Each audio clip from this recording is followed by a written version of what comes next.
And in verse 13, James says, let no man say when he is tempted, I am tempted of God. For God cannot be tempted with evil, and you understand the Greek means neither tempts any man with evil. But notice how he begins at the very first of verse 13. He says, let no man say.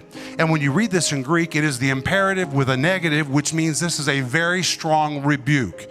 It is the equivalent of saying, I hear what you're saying. I don't like what you're saying. What you're saying is not right. I want this to stop. Let no man say, how dare you allege this?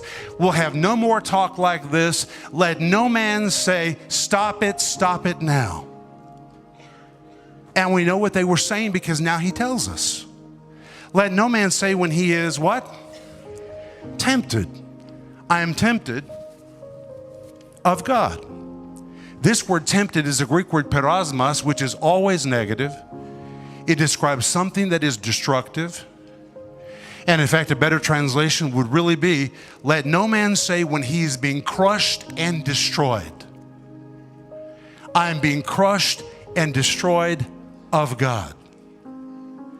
Now, the word of in this verse is very important because there were two potential words that could be used here. The first is the word hupo, and the word hupo always implies direct agency. They didn't use that word, but if they had used that word, it would have meant they were saying, God himself is destroying us. God himself has sent all these difficulties into our life. God himself caused us to be scattered. God himself directly is responsible for what's happening to us. If they had used the word hupo, that's what it would have meant. But they didn't use that word. Instead, they used the word apo.